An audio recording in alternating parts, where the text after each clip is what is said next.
Today, my office released a documentary about the addiction crisis.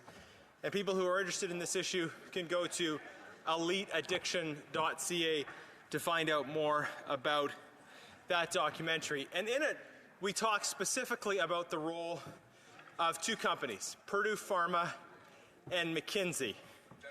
And this is a follow-up question to a question that I asked earlier about McKinsey. Here's the story. Purdue Pharma developed a new opioid product, which they over-promoted with false information, and this basically caused the opioid crisis. They told people that there was minimal risk of addiction. They told people that if they had any kind of issue with physical pain, that they could take this drug and wouldn't have to worry about addictions. And that, of course, wasn't true. Many people became addicted, and they developed an escalating tolerance, escalating physical demand for this drug, and that led them to seek higher and higher doses of it, and eventually to go to street drugs.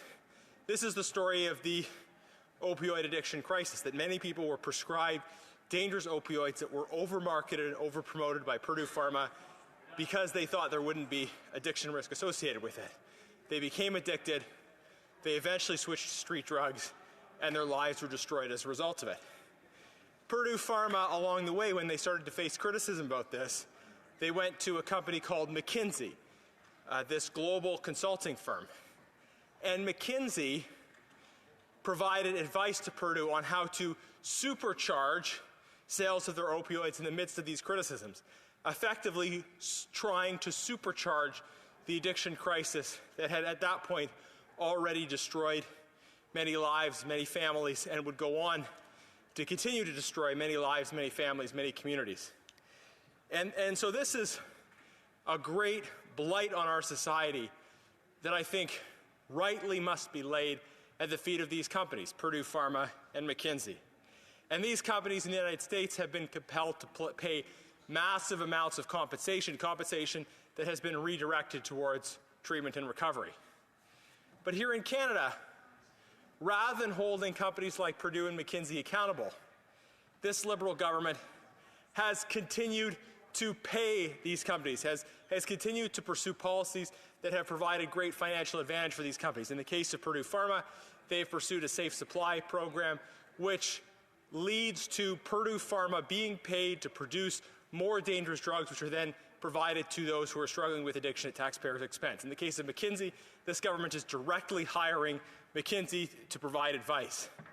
Conservatives have said we will sue those responsible for the opioid crisis for all of the damages and redirect those funds to treatment and recovery.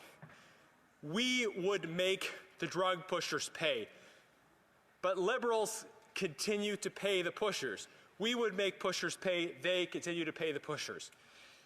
And this is why we have felt it essential to challenge the government's close relations and massive spending towards McKinsey, because this is a choice to go to one of the company that is one of those actors responsible for the opioid crisis, to go to them and ask them for advice on a whole range of issues to do with how to run the country.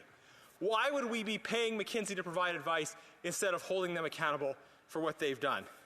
So specifically to the government, what is behind this close relationship with McKinsey, and will they stop paying the pushers and instead support our policy to make the pushers pay?